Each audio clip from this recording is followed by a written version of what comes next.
नमस्कार। आकाशवाणी से प्रस्तुत है समाचार संध्या।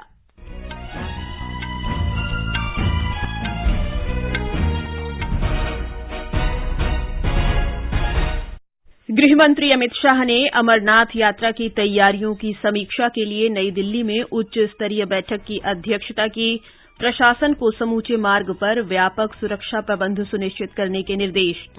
निर्वाचन आयोग ने 2024 के लोकसभा चुनाव और इस साल के अंत में होने वाले 5 विधानसभा चुनावों से पहले चरणबद्ध तरीके से ईवीएम और पेपर ट्रेल मशीनों की प्रथम स्तरीय जांच शुरू की।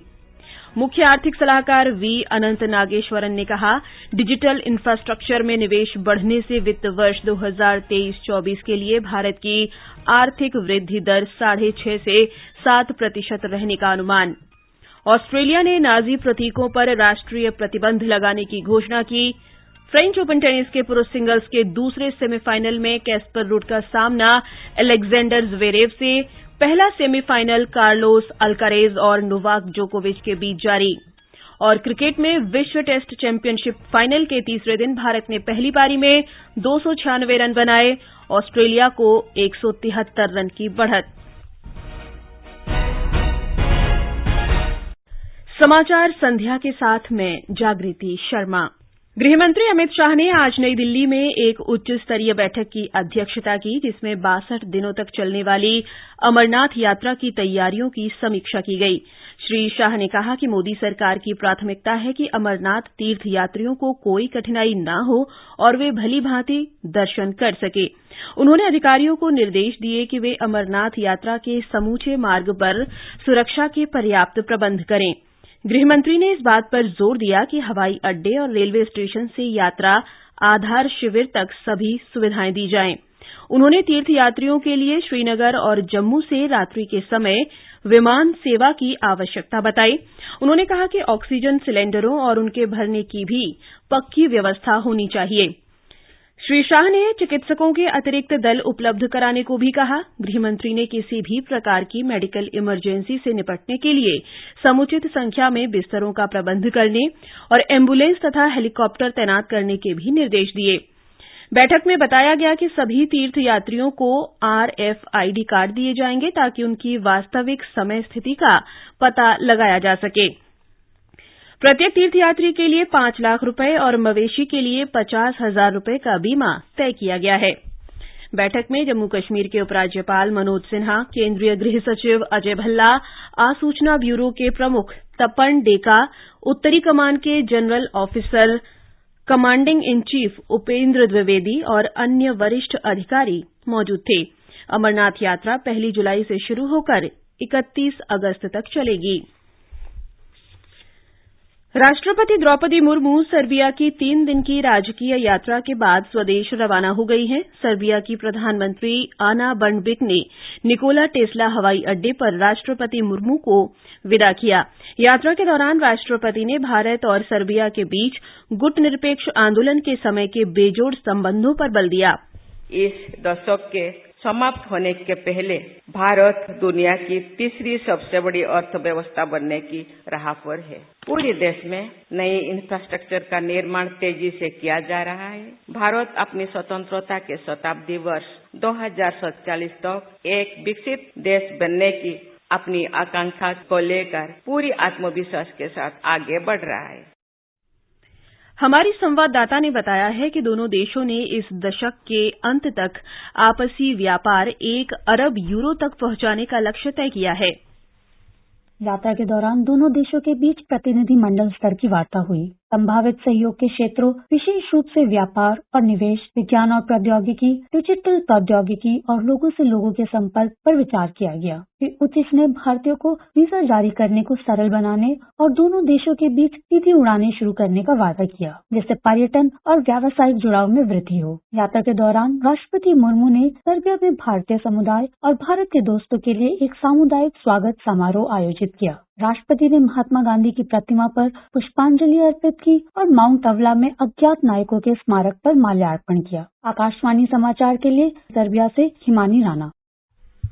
ये समाचार हमारी वेबसाइट newsonair.com/hindi और हमारे mobile app news on AIR पर भी उपलब्ध हैं। हमारा धर्म देश की सेवा है, हमारा कर्म देशवासियों की रक्षा करना है। हम अपनी जिम्मेवारी शान से निभाते हैं। हम है भारतीय वायुसेना। भारतीय वायुसेना में आप भी शामिल होइए। भर्ती आरंभ होने की तारीख 1 जून 2023 से 30 जून 2023 है और ऑनलाइन आवेदन करने के लिए careerindianairforce.cdac.in पर लॉगिन करें।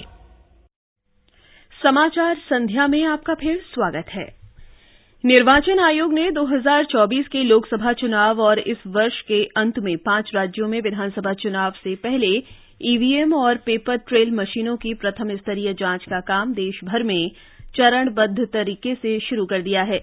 इस चरण में इलेक्ट्रॉनिक वोटिंग मशीनों और मतदाता पुष्टि पर्ची मशीनों की यांत्रिक त्रुटियों की जांच भारत इलेक्ट्रॉनिक्स लिमिटेड और electronics corporation of India limited के इंजीनियर करेंगे। निर्वाचन आयोग ने छत्तीसगढ़ में आगामी विधानसभा चुनाव की तैयारियों की समीक्षा की है। 2 दिन की बैठक आज राजधानी रायपुर में संपन्न हुई। राज्य के जिला चुनाव अधिकारियों और पुलिस अधीक्षकों ने बैठक में हिस्सा लिया। निर्वाचन आयोग के दल में वरिष्ठ उप निर्वाचन आयुक्त धर्मेन्द्र शर्मा और नीतीश कुमार व्यास तथा आयोग के वरिष्ठ अधिकारी शामिल थे। बैठक के दौरान आयोग ने राज्य के अधिकारियों से स्वतंत्र और निष्पक्ष चुनाव कराने के लिए आयोग के दिशा निर्देशों का अनुपालन सुनिश्चित करने के निर्देश दिए। उन्होंने अधिकारियों को इलेक्ट्रॉनिक वोटिंग मशीनों के परीक्षण का पहला चरण शुरू करने को भी कहा। आयोग ने मतदाता सूचियों को अद्यतन बनाने के काम की समीक्षा की और अधिकारियों से कहा कि वे त्रुटि मुक्त मतदाता सूचियां तैयार कराएं और इस बात का ध्यान रखें कि पात्र मतदाताओं के नाम किसी भी कारण से निरस्त न किए जाएं। ओडिशा के मुख्यमंत्री नवीन पटनायक ने आज राज्य के उच्च शिक्षा मंत्री रोहित पुजारी को मंत्रिपरिषद से हटा दिया है। मुख्यमंत्री ने राज्यपाल प्रोफेसर गणेशी लाल से श्री रोहित पुजारी को उनके विभाग के खराब प्रदर्शन के कारण हटाने की सिफारिश की।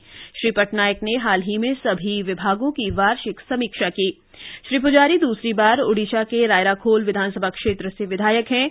उन्हें पहली बार नवीन पटनायक के मंत्रिपरिषद में पिछले साल जून में शामिल किया गया था।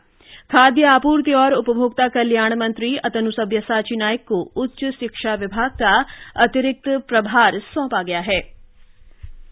महाराष्ट्र के मुख्यमंत्री एकनाथ शिंदे ने कहा है कि सरकार ने राष्ट्रवादी कांग्रेस पार्टी प्रमुख शरद पवार को जान से मारने की धमकी को गंभीरता से लिया है और इसकी जांच के निर्देश दिए हैं।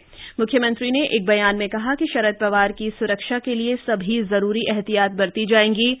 उन्होंने बताया कि आवश्यक होने पर पुलिस अधिकारियों को पवार की सुरक्षा मजबूत करने को भी कहा गया है। श्री एकनाथ शिंदे ने कहा कि पिछले कुछ दिनों से राज्य में जानबूझकर तनाव पैदा करने का प्रयास किया जा रहा है। महाराष्ट्र के उप मुख्यमंत्री देवेंद्र फडणवीस ने भी राज्य पुलिस को इस संबंध में कार्रवाई करने का निर्देश दिया है। गृह विभाग के प्रभारी देवेंद्र फडणवीस ने कहा कि हालांकि राजनीतिक स्तर पर मतभेद हैं, लेकिन किसी भी नेता को डराना धमकाना बर्दाश्त नहीं किया जाएगा। इससे पहले राज्य विधानसभा में विपक्ष के नेता अजित पवार ने केंद्र और राज्य सरकार से श्री शरद पवार को जान से मारने की धमकी को गंभीरता से लेने और अभियुक्त को शीघ्र गिरफ्तार करने की मांग की। संसद सदस्य सुप्रिया सुले और एनसीपी शिष्टमंडल ने आज मुंबई पुलिस आयुक्त से मुलाकात कर वरिष्ठ नेता शरद पवार को दी गई धमकी के बारे में तत्काल कार्रवाई करने की मांग की। केंद्रीय अन्वेषण ब्यूरो सीबीआई ने आज मणिपुर में बड़े पैमाने पर हिंसा की घटनाओं से संबंधित 6 मामले दर्ज किए। मामलों की गहन जांच और घटनाओं के पीछे आपराधिक साजिश का पता लगाने के लिए एक विशेष जांच दल का गठन किया गया है। इससे पहले गृह मंत्रालय ने सीबीआई जांच के लिए मणिपुर हिंसा के 6 मामलों को कार्मिक और प्रशिक्षण विभाग को भेजा था। मणिपुर यात्रा के दौरान गृहमंत्री अमित शाह ने घोषणा की थी कि पंजीकृत सभी मामलों की जांच सीबीआई की विशेष टीम द्वारा की जाएगी। प्रधानमंत्री नरेंद्र मोदी ने कहा है कि किसानों की खुशी सरकार को नए सिरे से काम करने के लिए प्रेरित करती है। श्री मोदी ट्वीट पर प्रतिक्रिया दे रहे थे, जिसमें किसान खरीफ फसलों पर न्यूनतम समर्थन मूल्य बढ़ाने के कैबिनेट के हाल के फैसले का स्वागत कर रहे थे। हाल ही में राष्ट्रीय जनतांत्रिक गठबंधन सरकार ने अपने कार्यकाल के 9 वर्ष पूरे किए हैं। इस दौरान हासिल की गई सरकार की उपलब्धियों पर आकाशवाणी समाचार विशेष श्रृंखला प्रसारित कर रहा है। आज हम चर्चा करेंगे भारत 6G मिशन के बारे में। इस अभियान से देश में 6G दूरसंचार अनुसंधान और नवाचार को बढ़ावा मिलेगा। जबकि देश ने पहले ही दूरसंचार क्षेत्र में 5G तकनीक लॉन्च कर दी है, केंद्रीय दूरसंचार विभाग ने भारत में 6G नेटवर्क के लिए एक रोडमैप और कार्य योजना विकसित करने के लिए 1 नवंबर 2021 को 6G पर एक प्रौद्योगिकी नवाचार समूह का गठन किया है। इस तकनीकी प्रयास को और बढ़ावा देते हुए प्रधानमंत्री नरेंद्र मोदी ने पिछले साल आयोजित भारतीय दूरसंचार नियामक प्राधिकरण ट्राई के रजत जयंती समारोह कार्यक्रम को संबोधित करते हुए कहा कि भारत का दूरसंचार क्षेत्र आत्मनिर्भरता का एक बड़ा उदाहरण है और इस दशक के अंत तक 6G सेवा शुरू करने में देश को सक्षम होना चाहिए, क्योंकि टास्क फोर्स ने इस पर काम करना शुरू कर दिया है। प्रधानमंत्री ने यह भी कहा कि सरकार ने स्वस्थ प्रतिस्पर्धा को प्रोत्साहित किया है, जिसके कारण भारत के पास सबसे सस्ता दूरसंचार डेटा शुल्क है। हाल ही में केंद्रीय मंत्रिमंडल ने 89,047 करोड़ रुपए के कुल परिव्यय के साथ सार्वजनिक दूरसंचार BSNL के लिए तीसरे पुनरुद्धार पैकेज को भी मंजूरी दी है। इसमें इक्विटी इन्फ्यूजन के जरिए BSNL के लिए 4G और 5G स्पेक्ट्रम का आवंटन शामिल है। अब आने वाला 6G नेटवर्क टेलीकनेक्टिविटी को भी बढ़ावा देगा और देश में डिजिटल डिवाइड को कम करेगा। धनंजय वानखेड़े, आकाशवाणी समाचार, नागपुर। ये समाचार आकाशवाणी से प्रसारित किए जा रहे हैं। ताजा समाचार जानने के लिए आप हमारे Twitter handle @AIR News Hindi को फॉलो कर सकते हैं।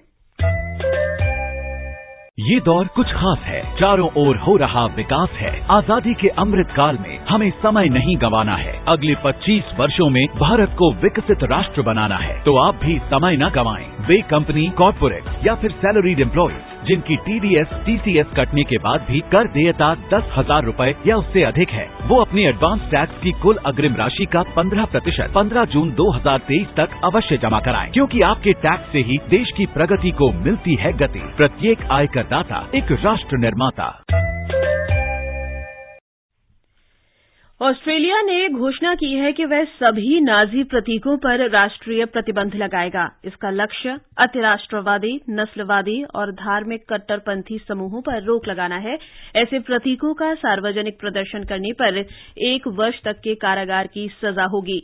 ऑस्ट्रेलिया सरकार ने देश में जातीय समूहों की गतिविधियों में बढ़ोतरी को देखते हुए ये फैसला किया है। मुख्य आर्थिक सलाहकार V. अनंत नागेश्वरन ने कहा है कि वित्तीय वर्ष 2023-24 के दौरान भारत की आर्थिक वृद्धि 6.5% से 7% के बीच रहेगी। उन्होंने कहा कि इसकी वजह ये है कि कंपनियों ने निवेश बढ़ाया है और डिजिटल ढांचे को अत्याधुनिक बनाया है। इससे अधिक संख्या में लोग औपचारिक अर्थव्यवस्था के दायरे में आ गए हैं। वे आज लखनऊ में प्रगतिशील अर्थव्यवस्था का निर्माण विषय पर विभिन्न उद्योग प्रतिनिधियों की बैठक को संबोधित कर रहे थे।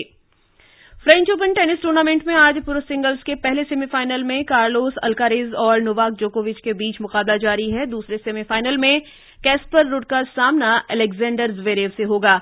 टूर्नामेंट के महिला सिंगल्स फाइनल में कल पोलैंड की ईगा स्वियातेक और चेक गणराज्य की कैरोलिना मुखोवा के बीच मुकाबला होगा। भारत के साथ विश्व टेस्ट क्रिकेट चैंपियनशिप के फाइनल मैच के तीसरे दिन ऑस्ट्रेलिया ने दूसरी पारी में 2 विकेट पर 60 रन बना लिए हैं। ऑस्ट्रेलिया ने पहली पारी में 469 रन बनाए। जवाब में भारतीय टीम 296 रन पर सिमट गई। ऑस्ट्रेलिया को 173 रन की बढ़त मिली है। अजिंक्य रहाणे ने सबसे ज्यादा 89 रन का योगदान दिया। प्रधानमंत्री नरेंद्र मोदी ने 20वें एशियाई अंडर-20 एथलेटिक्स चैंपियनशिप में भारतीय खिलाड़ियों के प्रदर्शन की सराहना की है। ट्वीट संदेश में प्रधानमंत्री ने कहा कि देश को एथलीटों पर गर्व है। भारत 6 स्वर्ण सहित 19 पदकों के साथ तीसरे स्थान पर रहा है। अंत में मुख्य समाचार एक बार फिर। गृहमंत्री अमित शाह ने अमरनाथ यात्रा की तैयारियों की समीक्षा के लिए नई दिल्ली में उच्च स्तरीय बैठक की अध्यक्षता की। प्रशासन को समूचे मार्ग पर व्यापक सुरक्षा प्रबंध सुनिश्चित करने के निर्देश। निर्वाचन आयोग ने 2024 के लोकसभा चुनाव और इस साल के अंत में होने वाले 5 विधानसभा चुनावों से पहले चरणबद्ध तरीके से ईवीएम और पेपर ट्रेल मशीनों की प्रथम स्तरीय जांच शुरू की। मुख्य आर्थिक सलाहकार V. अनंत नागेश्वरन ने कहा, डिजिटल इंफ्रास्ट्रक्चर में निवेश बढ़ने से वित्त वर्ष 2023-24 के लिए भारत की आर्थिक वृद्धि दर 6.5 से 7% रहने का अनुमान। ऑस्ट्रेलिया ने नाजी प्रतीकों पर राष्ट्रीय प्रतिबंध लगाने की घोषणा की। इसके साथ ही समाचार संध्या का ये अंक समाप्त हुआ। नमस्कार।